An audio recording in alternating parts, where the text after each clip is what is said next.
The loneliest people you'll ever meet are not the ones sitting alone.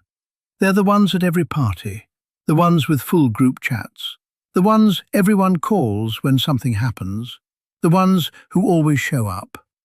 But they go home at night and feel completely empty. Not tired, not overstimulated, just nothing. Like they spent the entire evening surrounded by people, and not one of them actually saw them. If you know that feeling, this video is going to explain exactly what's happening and why it's not your fault. Stay with me. Let me tell you about someone. Let's call him Noah. Noah is the person everyone wants at their party. Warm, funny, easy to be around. The kind of person who makes everyone feel comfortable, who asks the right questions, says the right things, fills silences naturally. People describe him as one of the most social people they know. But Noah has a secret. After every social event, every dinner, every gathering, every night out, he drives home alone and feels a hollowness he can't explain. Not loneliness in the way most people understand it, not the absence of people. He has plenty of people. The absence of something else, something he can't name, something that feels like, despite all the conversation, all the laughter, all the connection, nobody actually saw him tonight. Nobody knew he was there, not really. He performed presence, but he didn't experience it. And the most frightening part? He's been doing it for so long, he's not sure he knows how to stop. Does any part of that sound familiar? Here's what most people don't understand about loneliness. We think loneliness is about being alone. We think the cure is more people, more plans, more socializing. But there are two completely different kinds of loneliness, and most people only know one of them. The first is social loneliness. This is the loneliness of physical isolation, not enough people in your life, not enough contact. This is the loneliness most people picture. The second, and far more painful, is emotional loneliness. This is the loneliness of being unseen, of being surrounded by people who know your name, your face, your habits, but not you. Not who you actually are underneath all of that. Emotional loneliness doesn't care how many people are in the room. It doesn't care how full your calendar is or how many messages you wake up to. It lives in the gap between being known about and being known. And some people have spent their entire lives in that gap.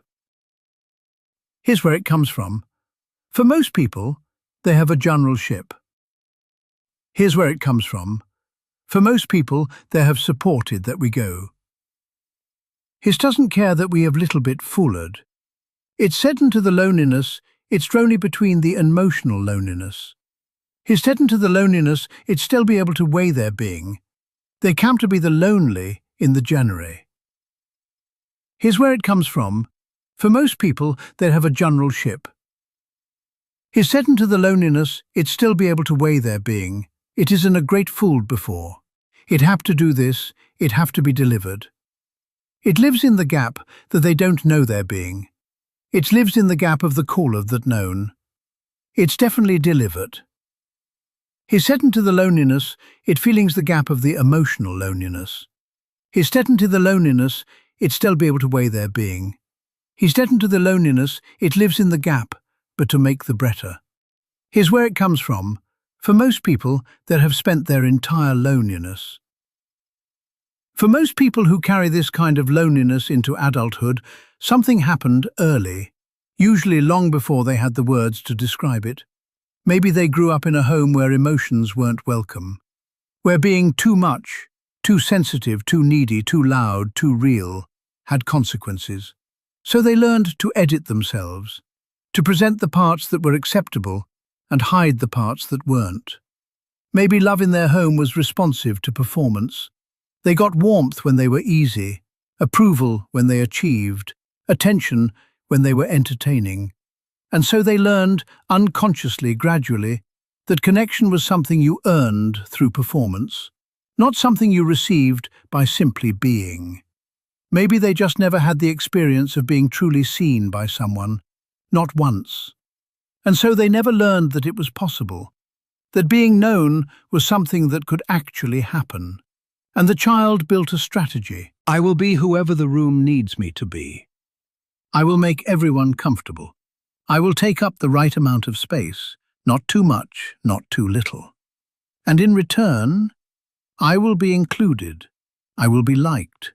I will not be left. It worked.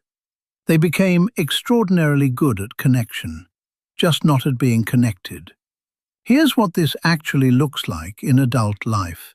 It looks like the person who is wonderful at asking questions, genuinely curious about other people, but deflects every time someone asks about them, who redirects conversations away from themselves so naturally that nobody notices.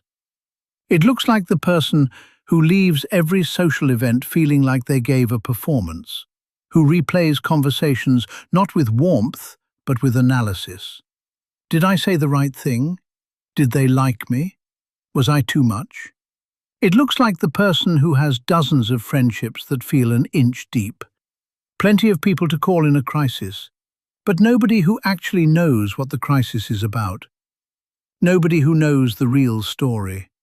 It looks like the person who is deeply known in the ways that don't matter, favorite food, sense of humor, daily routine, but completely unknown in the ways that do. What they're afraid of, what they actually want, who they are when nobody is watching. And it looks like the person who, after years of performing connection, has started to lose track of where the performance ends and they begin. Here's something that might be the most important thing in this video. Emotional loneliness is not just painful, it is invisible, even to the people experiencing it. Because from the outside, their life looks full. It looks connected. There is no obvious reason for the emptiness they feel. And so they do what people do when they can't explain their pain. They tell themselves it doesn't exist. They tell themselves to be grateful. They tell themselves something must be wrong with them for feeling lonely when they have so many people. The loneliness gets layered under guilt, under performance, under the belief that if they just did more, connected more, showed up more, the emptiness would finally go away. It doesn't, because they're solving the wrong problem. Here's what actually starts to shift this. The first thing is simply recognizing that what you're experiencing has a name, that it is not ingratitude, it is not weakness, it is not a character flaw, it is emotional loneliness. And it is one of the most common hidden experiences of our time. The second shift is understanding that the solution is not more people. It is more depth with fewer people. One relationship, just one, where you are known rather than performed, where you can say what you actually think rather than what you think will land well, where being real is met with warmth rather than withdrawal. That single experience of being genuinely seen does more for emotional loneliness than 100 parties ever could. The third shift is the hardest and the slowest.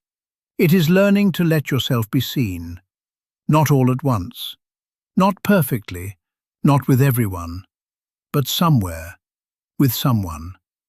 This means saying the true thing instead of the safe thing occasionally. It means letting someone see you struggle instead of performing strength. It means answering, "How are you?" honestly, just once, and seeing what happens. For people who learned early that their real self was too much, this feels terrifying. Like jumping off something high. Like choosing vulnerability when every instinct says, perform. But here's what nobody tells you. The version of you that performs, the one that says the right thing, fills, silences, makes everyone comfortable. People like that version. They enjoy it. But they can't love it. Because you can't love something you can't see. The version of you that is real, uncertain, imperfect, sometimes too much. That is the version that can actually be loved, actually be known, actually be less alone. You are not too much. You are not broken. You are not someone who is destined to feel this way forever. You are someone who learned to hide so well that even you forgot what you were hiding. And you are allowed, slowly, imperfectly, on your own timeline, to stop. If this video put words to something you've been carrying, share it with the person in your life who is always there for everyone else, who shows up for every event, who everyone loves, but who you suspect goes home and feels completely alone. Send it to them quietly. They'll know it's for them. Take care of yourself. I'll see you in the next one.